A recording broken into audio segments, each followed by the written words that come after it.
एक और जो जानकारी हमारे पास आ रही है वो ये है कि सिलीगुड़ी में काफ़ी नुकसान पहुंचा है। सिलीगुड़ी में किस तरीके से ये घर के सामने जो बैल्कनी है पूरी की पूरी बैल्कनी गिर गई है। इसके अलावा एक और इन्फॉर्मेशन है वो ये है कि न सिर्फ ये बैल्कनी गिर गई है बल्कि सिलीगुड़ी में जो अस्पताल में लोग थे वो बाहर आ गए। जिस तरीके से वहाँ पर एकदम से हलचल हुई और परेशान लोग थे ये।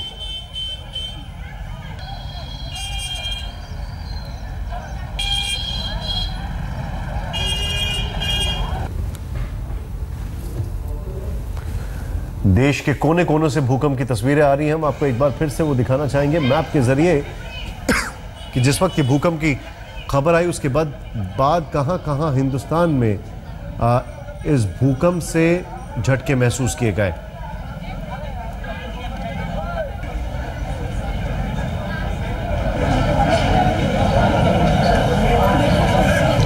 और भारत में जो नेपाल के राजदूत हैं उनसे बातचीत की हमारे सहयोगी ना, ये देखते हैं।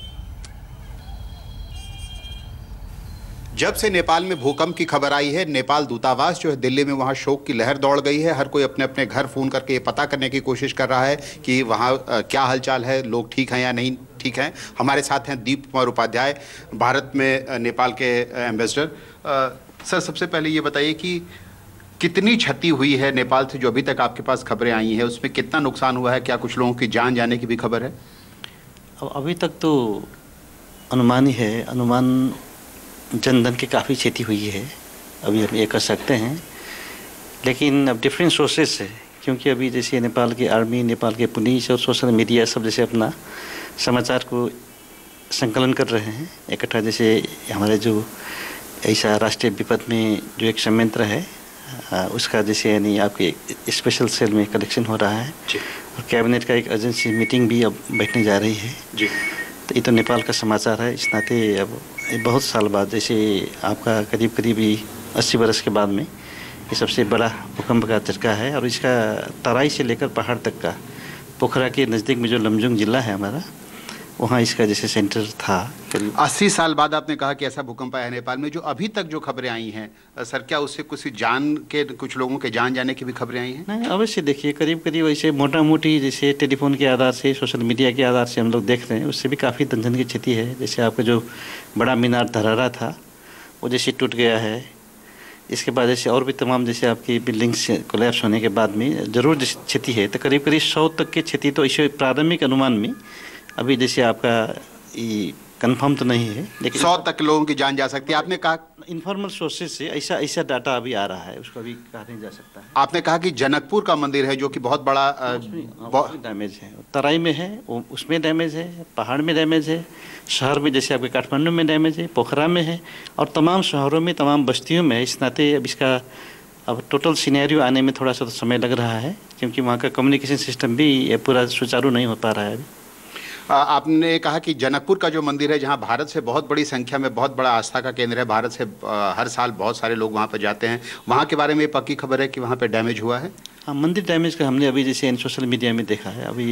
अभी जस्ट नेपाल के प्रहरी के IGP साहब से बात हुई थी जी। अभी जो कार्यवाहक प्रधानमंत्री जी हैं, थोड़े समय के बाद में उनसे हमारा बात होगा। उसके बाद में हम आपको बता पाएंगे कि कम से कम प्रारंभिक इसका क्षति का अनुमान क्या है। काठमांडू में क्या हालत है, वहाँ से कितनी नुकसान की खबरें आ रही हैं? वहाँ भी जैसे यानी काफ़ी नुकसान है, क्योंकि जितने पुराने मकान हैं, खास करके हमारे भक्तपुर ज़िले में, ललितपुर में, काठमांडू में भी, उसमें जैसे पुराने मकानों का बहुत ही ज़्यादा नुकसान है। पशुपतिनाथ का जो मंदिर है, वहाँ से क्या खबर आई? उसकी अभी तक उसके बारे में कोई क्षति का खबर नहीं है। प्रधानमंत्री नरेंद्र मोदी ने, भारत के प्रधानमंत्री ने आपसे बातचीत की, क्या कहा उन्होंने, क्या बातचीत हुई आपकी? प्रधानमंत्री मोदी जी ने जब ये जैसे दुख का समाचार सुने, वो तुरंत जैसे नेपाल में संपर्क हमारे राष्ट्रपति महोदय डॉक्टर रामचंद्र यादव से प्रधानमंत्री मोदी जी का बात हुआ। इसके बाद में प्रधानमंत्री सुशील कोइराला जो विदेश दौरे में थे, अभी कुछ समय के बाद में वो बैंकॉक पहुंचने वाले हैं। शायद इसी कारण से उनसे संपर्क नहीं हो पाया। तब आपने अपना जैसे यानी नेपाल की जनता के प्रति जो आज दुख की घड़ी में बहुत बड़ा अपना एक आश्वासन, एक भरोसा दिए। हमसे सीधा कहे कि देखिए, इसमें इस दुख के क्षण में नेपाली जनता के साथ में, नेपाल के साथ में भारत है, हमारी सरकार है, हम हैं। जो भी, जब भी, जिस भी तरीके के सहयोग होगा हम करने को तैयार हैं। और आप थोड़ा सा संपर्क में रहिए करके ये कहा। इसके प्रति हम नेपाली जनता की तरफ से भारतीय प्रधानमंत्री जी को, भारतीय सरकार को और भारतीय जनता का जो सद्भाव है नेपाल के प्रति, हम बहुत बड़ा आभार प्रकट करना चाहते हैं। क्या कोई खास तरह की मदद मांगी आपने एनडीआरएफ को लेकर के, या किसी तरह की और किसी तरह की मदद आपने भारत से मांगी है प्रधानमंत्री से जब आपकी बातचीत हुई? अब इस किस्म की विपद की अवस्था में जैसे यानी आपका इनबिल्ड जैसे होता है कि इस किस्म का सहायता चाहिए, जैसे हमारे जो भी ये राहत के विपद में काम करने वाले एजेंसीज़ हैं उनको पता रहता है।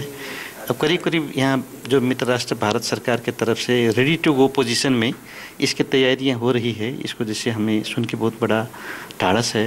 अभी हम अपनी सरकार को इसको कन्वे भी हम कर चुके हैं। अभी कार्यवाहक प्रधानमंत्री से बात होगा, वहाँ का भी सरकार का निर्णय होगा, तुरंत हम इसको ऑफिशियली कम्युनिकेट करेंगे। धन्यवाद।